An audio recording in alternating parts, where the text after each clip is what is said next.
as a second application, let us look at asset markets. And we are going to see that this concept of present value that we have discussed has actually deep connections to items that goes on in asset markets. And this will also be our first look at a very important concept, which is that of no arbitrage condition, which is one of the most fundamental concepts in all of finance. Okay, so let's start off by kind of like doing the scenario that we have been considering, where you have got complete certainty about the future flow of services provided by the assets. Okay. So in this case, suppose that you have got multiple assets being traded, and there is basically no uncertainty about the cash flow provided by the assets. Then one very obvious result is that all the assets have to be getting the same rate of return, right? Why is this obvious? Because suppose that you had an asset which had a higher rate of return compared to the other, and both the assets are otherwise identical, then no one would want to buy the asset with a lower rate of return, right? And as a result of that, there's going to be basically adjustment till you have got that both of the assets are going to get the same thing, right? So in equilibrium, all the assets that are actually held must be paying the same rate of return.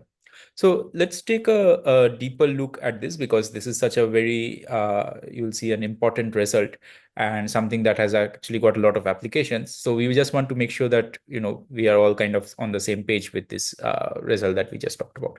So let's consider two assets. So you have got asset A, which has a current price of P0 and is expected to have a price of P1 tomorrow. So everybody knows what today's price of the asset is, which is P0, and everybody knows what's tomorrow's price going to be, which is P1, right? So this P1 is also known with certainty. Remember that we are dealing with a world where there is no uncertainty about any of the prices, right?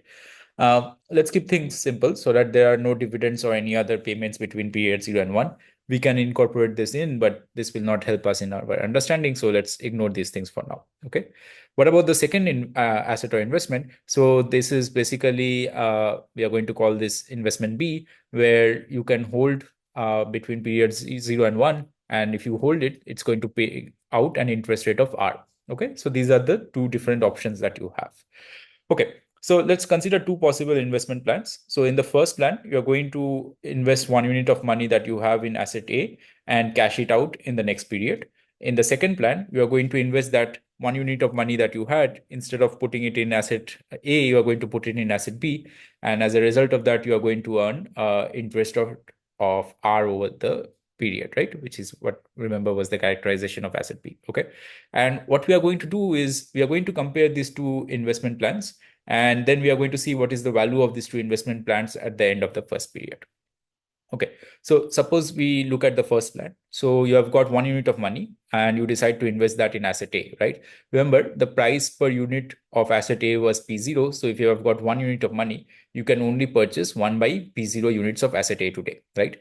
Now, what's going to be the value of this amount of asset A that you have purchased today? So tomorrow or in the future, in the next period, the price is per unit is going to be P1. So therefore, the price of 1 by P0 units is going to be P1 times 1 by P0, right? So P1 by P0. So this is the amount that if you are going to sell out this asset and therefore cash out, you are going to get this amount in the next period, P1 by P0. Okay, so this is what happens if you implement strategy 1. What happens if you go with the second strategy? Then you're going to invest 1 unit of money in asset B. And remember, asset B gives out an interest rate of R. So that means that next period, you are going to have 1 plus R units of money next period, right? Okay. Now, if both the assets A and B are being held in equilibrium, then 1 unit of money invested in either one of them must be the worth the same next period, right? We'll see what is the consequence of if this is not true. But for now, let's go with this. Okay. So what that means is that these two equilibrium kind of like is saying that in equilibrium, these two strategies that we discussed, they must give you the same payoff. So therefore, you are going to get P1 by P0 is equal to 1 plus R. So this is something that must be holding in equilibrium. Okay. Now, let's look at what happens if this equality is not satisfied. So, for instance, suppose that you have got that instead of 1 plus R being equal to P1 by P0, suppose 1 plus R is strictly greater than P1 by P0. Okay. So, in this case, what will happen is that people who own asset A, they can actually sell their asset in the first period. So suppose that they're selling 1 unit of the asset in the first period. So that can be sold for a price of P0. Remember, P0 is the price of the asset in the first period. And they can use this money that they're getting, P0 in the first period, use that to invest in asset B, right? So remember, asset B gives out an interest rate of R. So that means that this P0 is going to become a P0 times 1 plus R next period, right? And now you can actually use this money that you have, P0 into 1 plus R next period, to actually buy back the 1 unit of asset A that you had sold in the first period, right? How do you know you can always do that? Because from this inequality, we see that P0 into 1 plus R is strictly greater than P1, which was the price that is required to purchase the asset back in period 1, right? So you have got now enough money to kind of purchase back the 1 unit of asset that you had sold in the first period, and you have got some additional extra money to begin with, right? So it's as if you have made money for free, right? You kind of like engaged in transactions where, by the way, we are using this assumption of perfect market where we said that there are no transaction costs. And as a result of that, you end up making money for free using this strategy, right? Okay, so this kind of strategy where you are basically buying some of one asset and selling some of another to realize a sure return is what is known as riskless arbitrage, or arbitrage for short, right? And typically you would expect that these arbitrage opportunities would not be so widespread in a well-functioning market. So we'll expand on this point later, but this is something that it's pretty hard to find because this is like, there are like money making opportunities for free, which is typically not what you see, right? And so another way to kind of like state our equilibrium condition, which remember was this condition, is to say that under this condition, there should not be any opportunities for arbitrage, right? And so therefore, we'll refer to this as the no arbitrage condition, which is this condition in this context, right? Now, this is a very important way of thinking about financial markets, and we'll see a lot of different applications of this no arbitrage type of reasoning in the future. Okay. Now, why did we say that well-functioning markets should quickly eliminate any opportunities for arbitrage? So let's think about how it works in the context of this example. Suppose you do have that 1 plus R is strictly greater than P1 by P0.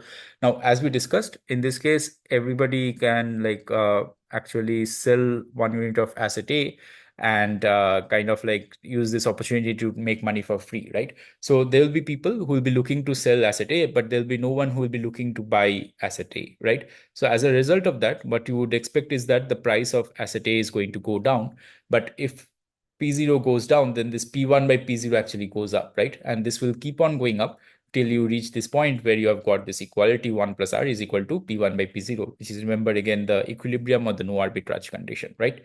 So that's kind of like how the mechanism works. By the way, in case you are thinking what happens if this inequality is reversed, you can again come up with a arbitrage strategy where again you make money for free. And again, you can kind of like do a similar reasoning to argue that this also cannot happen in equilibrium. Okay. So another way of thinking about this equilibrium or no arbitrage condition, which was 1 plus R is equal to P1 by P0, is to rearrange it so that you have got P0 is equal to P1 by 1 plus R.